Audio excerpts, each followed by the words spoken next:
Okay, this weekend we have YCS Lima coming up, and I'm going to do my predictions. I'm going to talk about the tournament, what I expect to see, the takeaways for the event going into the 250th, all that good stuff. So, off the back of YCS Vegas, we saw Cash Tira. The main takeaway was people that weren't doing the full wide combo, trying to lock zones every single turn. It was really sort of, you look at your starting hand, how much engine have you got, how much non-engine have you got. People were just making the right heart, playing around Nibiru, Lava Golem, setting a Book of Moon, and keeping like a hand trap or two. So that sort of lineup opens up a whole plethora of different decks, because trap decks become a little bit more better then. Labyrinth and Trap Trick start to come more into the format the slower it gets. So since Vegas, we had Trap Trick come into the format. I don't think Trap Trick is in the same category as Cash Tira, Labyrinth, or Branded, but there's still quite a few fringe decks which could also do well, taking into consideration that this is a South American YCS, and typically the players based in that region don't always play the best deck like they would in Europe or America.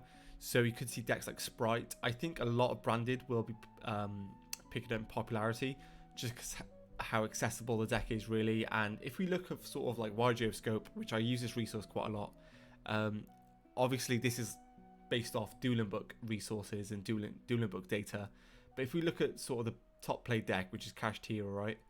And the win percentage, if we sort of sort on win percentage, well, these really aren't real. If we go by count, sorry, I think we do it that way, and just say the win percentage for Cash Tira is 62% compared to Trap Trick, which is under 50%. Branded's 52%, Labyrinth's 56%, and Sprite is 54%. Also, you have Mathmech, like that's quite high. 62% for Mathmech's pretty insane. The thing is, a Mathmech has sort of the same issue with Cash Tira sometimes, but Cash Tira can play a little bit better. If you have more non-engine, you could do more. But this deck just relies on Seeing Circle, I feel like. And yeah, don't get me wrong, the trap card Super Factorial is really strong, and you know, being able to disrupt your opponent by looping a card out their hand and destroying cards and spell trap cards in the field is really strong. But again, it doesn't really have a great Cash Tira matchup, and the deck is probably a lot worse than Cash Tira. So yeah, but saying that, Heat Soul is a very good card. Cyber's cards in general are very good. Axis Code Talker, Update Jammer, that sort of combo is still a thing. So I'd be surprised to see how well this deck does. I wouldn't say it's like in the same category as Cash Tira, Branded, or Labyrinth, but yeah, it can still do well. Same with Sprite, really. I feel like a lot of top players still playing Sprite, but I don't feel like the deck is that good on its own. I saw quite a few lists with Sprite Runic cards. How's that doing? 56% win rate. It's not a great win rate, but it's not bad. It's fairly respectable.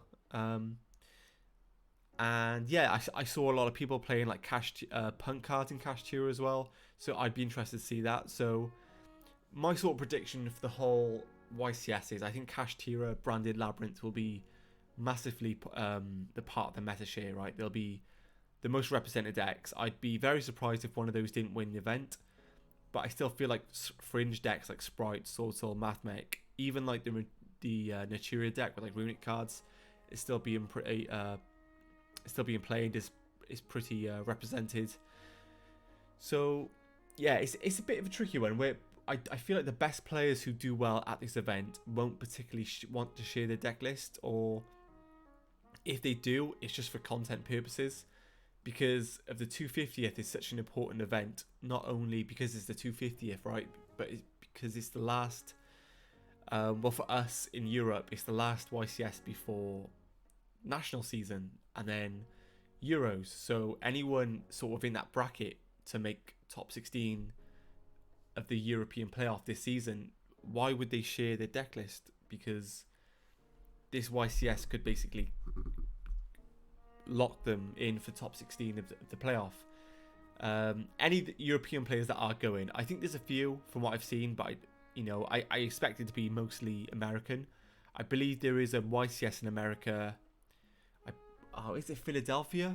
I think it's Philadelphia, but I believe there's another American YCS before the Nationals.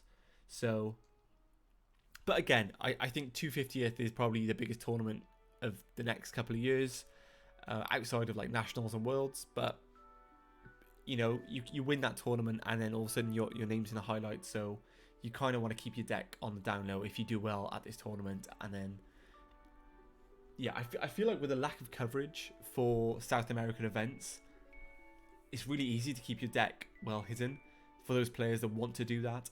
So if you're looking at Lima and being like, I need to look at Lima because I need data for the next YCS, I don't think you're going to get the answers from that event, purely off the reasons why I just said, that I don't think it'll be broadcasted in a similar fashion, or it will not be broadcasted probably at all.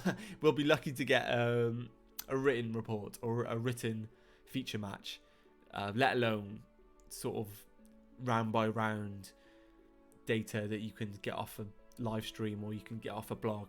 So with that said, I think if you're playing the 250th, don't expect a lot from this tournament, but I expect the best three or the top three decks to do well. I expect a lot of branded for this sort of South American region. It just feels like branded would be a popular deck that in that region because it's fairly accessible. Labyrinth, I feel like, is another deck that could be accessible as well and played out there. So yeah, I'd expect branded to be the most like represented over Kashtira if I was going to play that event. But I expect one of the big three to win it.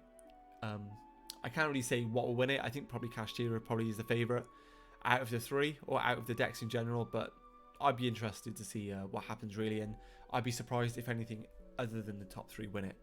So with that being said, guys, let me know your prediction for the YCS. I'll try and feedback updates that I get on my Twitter, because it is quite an important YCS going into the latter stages of the season. Everyone wants to sort of get that data ahead of the big YCS end of the year. If you're playing in a 250th, good luck. I hope to do a stream or some more content before then to give you guys sort of like a meta breakdown or a discussion video ahead of that big tournament, or big tournaments as I should say, because there's one in Colombia, London and LA. So yeah, pretty big tournaments, busy couple of weeks. I'm playing some OCS championships this weekend, backed up by a few regionals here and there, all the way up until London. And then after London, we have quite a few regionals here in the UK. And then we have Nationals end of May, and then Euros. So the season's come and gone. Everyone has just been caught up playing Tia Mirrors for the last 5-6 months. So yeah, I'm looking forward to this YCS in particular. And if you guys want to get some updates, check out my socials. I'll be trying doing updates on there. Check out my website as well. I just dropped a new website, which I'm going to be doing articles and news updates. So I'll put that in the description below. Like, subscribe, all that good stuff. And I'll see you guys in the next one.